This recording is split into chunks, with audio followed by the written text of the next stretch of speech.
살아계신 하나님 아버지 감사합니다. 오늘도 우리 사랑하는 주님의 백성들 한자리에 모이게 하여 주시고 예배드리게 하여 주셔서 감사합니다.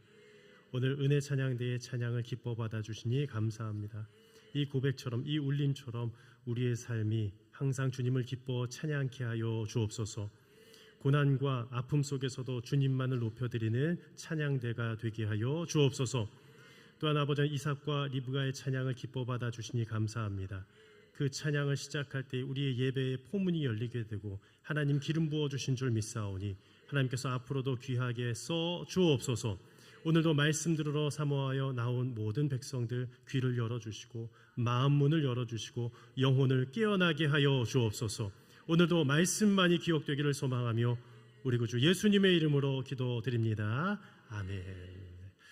네, 할렐루야. 네, 사랑하고 축복합니다. 네, 제가 존경하는 한 목사님이 계시는데요. 네, 설교하기 전에 이렇게 얘기하시더라고요. 사랑합니다. 근데 약간 뉘앙스가 이러세요. 이게 근데 저도 그렇게 사랑하면 좋겠다 싶은 거예요. 그러니까 어떤 마음으로 사랑할 수 있을까? 예수 그리스도의 그 마음으로 그분은 그 교회를 개척을 하셨거든요. 그러니까 사랑할 수 있겠구나. 저는 그 정도의 마음까지 될지는 모르겠지만 계속 또 기도하고 있어요. 주님 안에서 사랑합니다. 축복합니다. 여러분들 사람마다 이런 생각을 하면서 살 때가 있어요. 나는 참 쓸모 없는 존재 같아. 때로는 참 난 쓸모 있는 존재 같아 라고 생각할 때가 있습니다. 회사를 가보면요, 어떤 CEO가 연말에 결정을 할 때에 쓸모 있는 사람은 남겨두고 또 쓸모 없다고 생각할 때에는 과감하게 이렇게 인사 처리를 하는 경우들을 보게 됩니다. 그럴 때마다 참 마음이 아파요. 이게 당사자라면, 실직을 하게 된 가정이라면 얼마나 힘이 들까. 그리고 그 한 집안의 가장도 내가 과연 그동안 열심히 일했는데 쓸모없는 존재로 이렇게 전락해버린 것은 아닌가, 이렇게 생각하는 분들이 많이 계시다고 합니다. 가정에서도 마찬가지입니다. 쓸모있는 존재로 이렇게 다 하나님께서 지어주시고 한 가정으로 엮어주셨는데 부부간에나 우리 부모와 자녀 사이에 쓸모없다라는 그 생각과 그 말이 입에서 튀어나면서부터 가정 안에 불화가 오고 가정에 끼어짐이 생기게 되더라고요. 저도 어릴 적에 생각해 보면 가장 힘들었을 때 가운데 하나가 바로 너 쓸모없어 라고 얘기했을 때예요. 여러분, 제가 그런 얘기 들어봤을 것 같아요? 안 들어봤을 것 같아요? 안 들어봤을 것 같아요? 오산입니다. 저도 그런 얘기를 한번 들은 적이 있어요. 제가 이 초등학교 때, 국민학교 때 저는요, 다니면서 열심히 나는 이제 아이들과 노력해 보려고 했는데 그때 한 선생님이 와서 그런 얘기를 한 적이 있었어요. 야, 너 왜 이거 만들고 있어? 쓸모없게. 내가 그때 막 뭐 이렇게 그리면서 뭐 만들고 있었어요. 제 기억에는요. 쓸데없는 짓 하지만 하는데 그게 저한테는 엄청 상처가 된 거예요. 그러니까 아이들이요, 호기심 갖고 뭐 어떤 일을 할 때가 있습니다. 심지어는요, 아이들이 게임할 때도 있어요. 근데 그것을 잘 선도해주고 안내줘야지 무조건적으로 너 쓸모없는 인생이 하면요, 진짜 그렇게 각인이 돼서 살아가게 돼요. 얼마 전에요, 그 젠슨 황과 그 삼성의 이지용 회장님과 그리고 정의선 회장이 만나서 얘기를 하는데요. 뭐라고 얘기했는지 아세요? 여러분들 게임을 즐겨 하시기 바랍니다 이러는 거예요. 그 얘기 듣고 이게 시대가 바뀌었구나라는 생각이 들었어요. 저도 게임에 대한 중독은 잘못됐다고 합니다만 이 시장이 너무나 커져 버렸어요. 거기에 쓰이게 되는 여러 가지 CPU와 뭐 하드 장치와 그리고 AI가 정말 이 시대 가운데에 그 일을 하는 사람도 너무나 많고요. 심지어는 그 뭐 페이커라는 여러 가지 게임의 도사가 이 대한민국을 또 국위선양하고 있지 않습니까? 조금 다른 얘기를 했지만요. 근데 그런 사람들이 그 아이들 가운데서도요, 많은 아이들 가운데에 이 게임을 하면서 너는 쓸모없는 존재야라고 들은 것과 야, 너는 그 일을 하면서 그렇게 또 잘하고 너 뭐 하나는 되게 잘하겠다 라고 칭찬하는 것과는 다르다는 거예요. 근데 그래도 우리 가정 가운데 혹시 게임 중독에 빠진 아이들이 있다면 이게 정말 직업 노선으로 가지 않고 그냥 정말 학업을 하지 않고 중독에 빠진 아이들이 있다면 같이 신앙적인 상담을 받고 기도했으면 좋겠습니다. 그런데 우리가 살아가면서 이 모든 일이 귀중하다라는 거예요. 하나님께서 각자에게 소명과 부르심이 있습니다. 어떤 우리 아이들은 막 춤을 추는 게 좋아해요. 그런 부르심이 있을 수도 있어요. 운동을 하는 아이들은 부르심이 또 있을 수 있어요.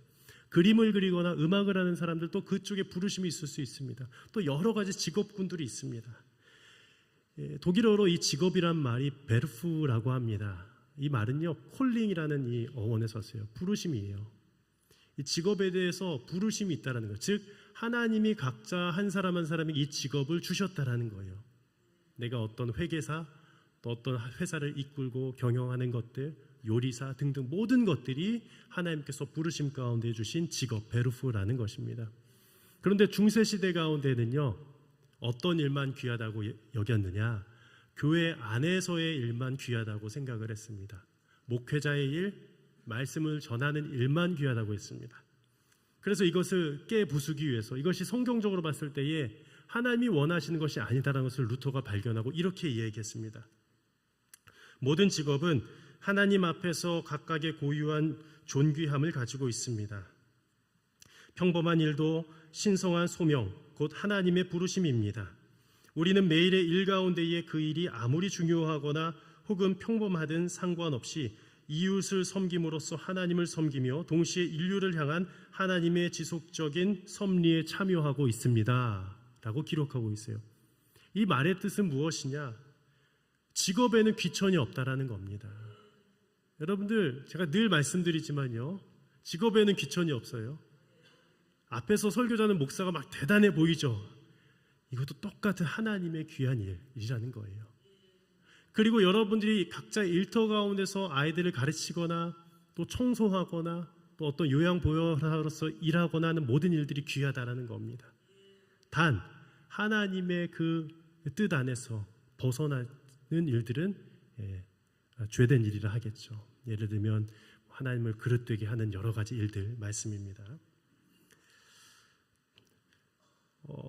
이 루터 시대 때는요, 농부가 쌀을 또 짓고 왔는데 그때에 쌀을 짓고 오면요, 이 일도 귀한데 수도사가 있으면 수도사와의 그 너무나도 이 갭차를 경험했다라는 거. 뭐냐? 하나님의 일은 수도사만 하고 이 농부는 그냥 본인의 그냥 식량을 공급하는 일만 했다라고 생각을 했어요. 하나님의 부르심이라 생각을 하지 못했다라는 겁니다. 이런 이 중세주의적 이 가치관이 그들 가운데에 녹아들었고, 그래서 많은 이들이 하나님의 부르심을 깨닫지 못하고 살아갔다라는 거예요. 여러분들, 농부가 얼마나 중요합니까? 쌀 한 톨 얼마나 중요합니까? 그래서 이 일용할 양식에 대해서 루터가 다시 한번 이렇게 또 기록을 했습니다. 이 말씀을 한번 다 같이 한번 읽어볼까요? 시작. 일용할 양식을 달라고 기도하는 순간 그걸 먹고 즐기는데 입안시 하는 모든 것들을 한꺼번에 구하는 셈이다. 마음을 활짝 열고 사고의 지평을 넓혀서 쌀 뒤주와 솥단지에 국한되지 말고 일용할 양식과 온갖 자양분을 생산하고 가공하고 눈앞에 가져다주는 너른 들판과 논밭 그리고 온 나라에 이르게 해야 한다. 이 말의 요지는 무엇입니까? 우리는 이 일용할 양식을 달라고 기도할 때 여러 가지 것들을 위해서 다 기도하고 있다는 의미요. 농부의 건강을 위해서도 기도하고, 여러분들 집에 있는 쌀들 어디 쌀이에요? 경기미세요? 어디 여주 쌀이세요? 철원 쌀이세요? 어디 쌀이세요? 다 선호하는 쌀들이 있을 겁니다. 그렇죠? 또 어떤 분들이 요즘에 쌀만 드시지 않고요, 보리 섞어서 드시는 분도 있고, 뭐 파로 섞어서 드시는 분도 있고, 현미만 드시는 분들도 있습니다. 근데 저는 예전에 이 밥을 먹을 때마다 늘 그 얘기 들었거든요. 싹싹 긁어 먹었어야 됐어요. 왜 그랬어요? 쌀 한 톨 남기면 안 됐기 때문이에요.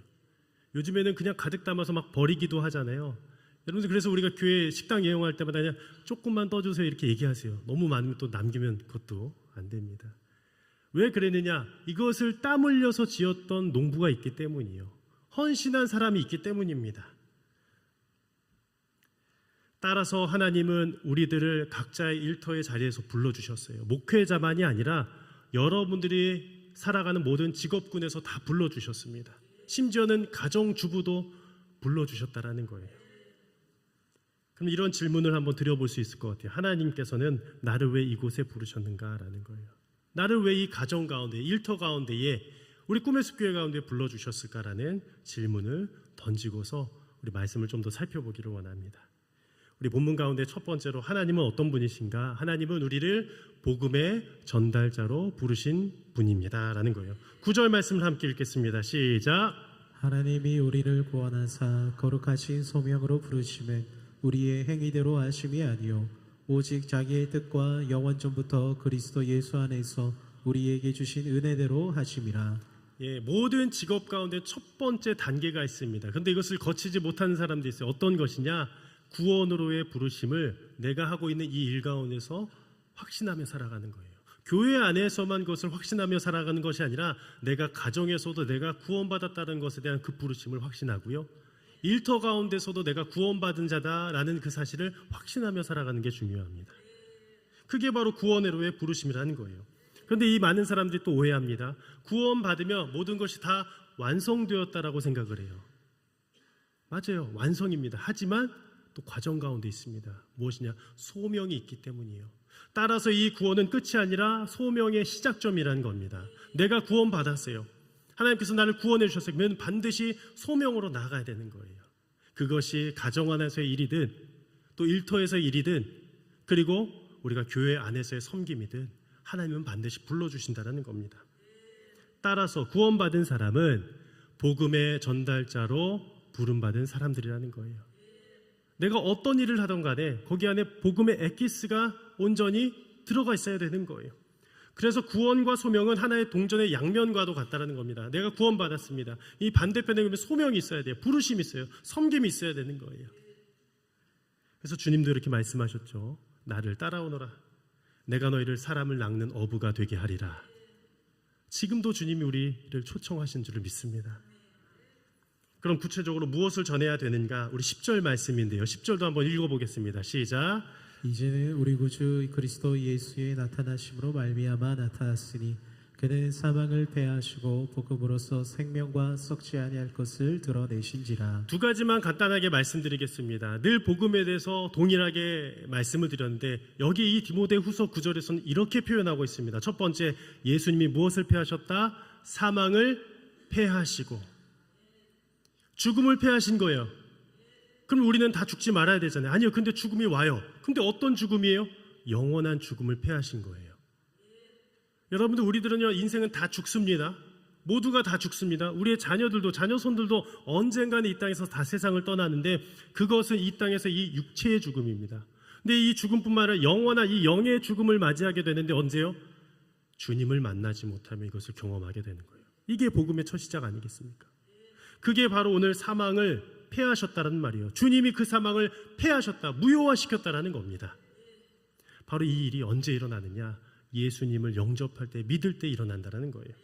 따라서 임종 가운데 계신 어떤 믿지 않는 분들에게 이렇게 담대하게 선포할 수가 있어요. 예수님을 믿으면 사망이 당신을 주관하지 못합니다. 지배하지 못합니다. 예수님께서 이미 사망의 권세를 완전히 무력화시키셨습니다 라고 선포할 수 있는 거예요. 여러분들, 우리 사랑하는 우리 부모님이 내일 거의 이제 돌아가실 때가 됐다고 한번 생각해 보십시오. 가장 우선순위가 그거예요. 그때는 제가 말씀드려요. 예배도요, 먼저 일부 드리든지 못 드리더라도 먼저 영혼 구원하러 가세요. 저는 말씀드립니다. 시급하기 때문이에요. 그 영혼이, 남편의 영혼이, 부모님의 영혼이 지금 시급하기 때문입니다. 왜냐하면 이 유한한 죽음이 아니라 영원한 심판과 죽음이 기다리고 있기 때문이에요. 근데 교회에서는 이 얘기를 안 해요.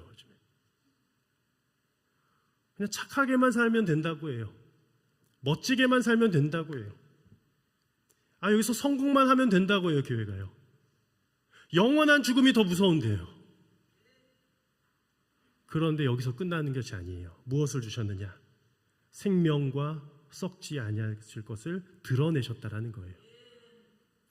그는 사망을 패하시고 무엇으로써? 복음으로써. 바로 예수 그리스도의 그 복음, 예수님 자신이 먼저 부활하셔서 나타나셔서 다시 영원한 생명을 주셔서 그것을 드러내 주셨다라는 겁니다. 밝히 드러내 주신 거예요. 그러면 우리는 어떻게 돼요? 우리도 드러내고 있는가예요. 내 삶 가운데 그 예수 그리스도의 복음이 드러나고 있는가입니다. 드러나고 계세요? 드러나고 계십니까? 전 도전을 드리겠습니다. 드러나고 있습니까? 드러나시길 원하십니까? 아직도 드러나기 원하지 않으십니까? 그럴 수 있어요. 근데 드러나게 그 누구보다도 하나님이 원하신다라는 거예요. 하나님이 원하십니다. 하나님이 원하십니다. 하나님이 원하십니다. 정말 하나님이 원하세요. 지금 내가 예배만 드리고 가는 것도 중요한데 예배 가운데 진짜 하나님의 뜻을 모르고 갈 수 있거든요. 지금 하나님의 뜻은 무엇일까요? 진짜 그 구원의 감격을 회복하는 거예요. 그렇다면 그 구원의 감격을 회복하고 그 부르심 가운데 이제 나가는 거거든요. 가정에서, 교회에서, 일터에서도 이 복음이 사망을 패하시고 생명을 드러내신 그 주님의 역사가 나타나기를 진심으로 축복하며 기도합니다. 작년 오픈도어 선교의 이 책자 가운데에 한 영우라는 탈북민 청년의 이야기를 제가 보았습니다. 북한을 여러 번 탈출했는데 4번을 잡혀 들어갔어요. 사실 죽다가 겨우 살아나게 된 거예요. 그리고 이 간증문을 적게 되었습니다. 맨 처음에 첫 체포의 당시 상황이 새벽기도 시간이었습니다. 중국의 한 이 교회에서 5시에 새벽기도를 했는데 그때 이 새벽기도를 마치고 나갔는데 뒤에서 권총의 이 차가운 것이 이 관자놀이를 노리고 있다는 것을 발견했어요. 탁 대는 거예요. 그리고 멈춰. 다 잡아간 거예요. 그리고서 이제 이 북송전에 이제 이 감옥에 갇혀 있었는데 그때에 너무나도 힘든 고난과 고문들을 받기 시작했어요. 그리고 북녘땅에 가서 이제 노동교화형 2년형을 받게 됩니다. 그런데 그때에 이 죄수들을 보는데요, 영양실조가 걸려서 성인 남자가 35kg, 40kg, 말이 안 되는 거잖아요. 지금도 그런 상황 가운데 있습니다. 여러분들, 우리가 막 평화를 외치지만 그들의 현실 가운데는 여전히 고난받고 고통받는 이들이 있어요. 왜요? 그리스도를 믿는다는 이유로요. 그런데 이 4번째 수감 때에는요, 정신이 완전히 무너질도록 너무 힘들었어요. 왜냐하면 24시간 나무만 패야 되는 거예요. 나무만. 30몇 킬로인 남자가 나무만 계속 퍼는 거예요. 그냥 조그만 밥 주고 그냥 계속 패는 거예요. 잠도 제대로 못 잡니다. 너무 추워서. 자신의 눈앞에서 50명이나 죽어가는 것을 봤답니다. 50명이나 다 죽어갔대요. 뭐 총 맞아 죽었겠기도 하지만 영양실조로 죽어갔대요. 이제 나도 죽겠구나 싶어서 기도하는 순간에 이제 나도 이제 그 마지막 때를 기다리고 있었는데 바닥에 엎드려 있는 상황이었습니다. 힘도 없었습니다. 그런데 군화가 딱 보이는 거예요. 보통 예전 같으면 이 군화발로 계속 맞고 죽임을 당했을 텐데, 고문을 받았을 텐데 이 군화가 나를 때리질 않는 겁니다. 보니까 이러는 거예요. 이봐, 나 누군지 모르겠어. 제가 북한말 잘 못하는지 한번 해봤어요. 나 누군지 모르겠어. 나를 쳐다보아. 딱 이랬는데 고개를 딱 들었는데 초등학교 때 친구인 거예요. 친구를 거기서 만날 줄은 몰랐어요. 근데 한 명은 예수님을 믿는다는 이유로 그렇게 혹독하게 죽음을 앞두고 있고 노동교화형을 받고 있고, 근데 한 명은 군인으로서 거기서 지키고 있는 거예요. 정적 가운데 대화 못하다가, 아무 대화 못하다가 그 친구가 나가면서 문을 다 열어두고 갔대요. 다 잠가놔야 되는데 이 친구가 너무 불쌍했는지 문을 다 열어놨대요. 그 길로 한국 땅으로 도망쳤다고 합니다. 그 친구를 하나님께서 보내주셨다는 거예요. 이 간증문 가운데에 이 친구는 정말 하나님께서 보내주셨구나. 근데 한국 땅에 왔잖아요. 잘 살 줄 알았거든요. 근데 한국 땅에 와서 이렇게 생각, 쓸모없는 존재구나. 아까 처음에 제가 말씀드린 난 쓸모없구나. 탈북민이 이 땅에 와서는 설 자리가 없구나. 쓸모없다라고 계속 얘기하는, 난 쓸모없네. 그러면서 내면이 조각이 나면서 술과 도박에 빠지기 시작했습니다. 그리스도인이었는데 아무 일도 못하는 거예요. 그래서 진심 어린 기도로 마지막에 이렇게 또 간구했다고 합니다. 간절함이 있어요. 이렇게 절박한 사람들에게는 하나님 제발 저 좀 도와주세요. 한 번만 도와주세요. 근데 그때 하나님이 말씀하셨대요. 영우야, 영우씨요, 나는 너를 한 번도 버린 적이 없다. 본인이 그렇게 아프고 그렇게 고난받고 고문받고 심지어는 먹을 것도 없어서 이제 영양실조로 죽어야 되는 그 순간에서도 하나님은 안 버리셨대요. 그게 믿겨지지 않았는데 이제는 믿어지는 거예요. 왜요? 지금 여기까지 인도해 주신 분이 하나님이시고 그 철문을 열어주셔서, 감옥문을 열어주셔서 한국 땅까지 오게 하신 분이 하나님이시라는 걸 믿었는데 그동안 내가 술과 도박에 쩌들어 있지 않았습니까? 그걸 깨닫게 된 거예요. 할렐루야. 하나님께서 그렇게 살려주신 줄 믿습니다. 그러면서 눈물이 주룩주룩 내리면서 이렇게 고백했대요. 하나님이 나를 사랑하시네. 하나님이 나를 사랑하시네. 그리고 나서 이 구원의 감격에서 멈춘 게 아니었어요. 중요한 것은 이제 서원한 거예요. 하나님, 내가 쓸모 있는 존재가 되기 위해서 무엇을 하겠습니까? 평신도 선교사도 있고 내가 열심히 일할 수도 있는데요. 근데 이 목회자로서의 부르심은 특별한데 부르신 거예요. 너 목회자가 되라. 말씀을 전해라. 그래서 안수를 받고 목사가 되었습니다. 여러분, 하나님의 손길이요, 목사가 된 그 시점에만 있었습니까? 아니면 저기 노동교화형을 받고 감옥에 있을 때도 하나님의 손길이 있었습니까? 언제 있었어요? 우리는 느끼지 못해요. 그 고난받을 때, 그 고통받을 때 몰라요. 하나님의 역사는 그 고통의 순간에도 분명히 있는 줄을 믿으시기를 바랍니다. 그런데 우리들은 어때요? 복음을 잘 전하고 있습니까? 이 사명을 감당하고 있습니까? 꼭 목회자가 되라는 말씀이 아닙니다. 내가 평신도로서 일터에서 가정에서 복음을 전하고 있습니까? 안 전하고 있으면 어떻게 해요? 이런 심한 고난이 오면 전하시겠어요?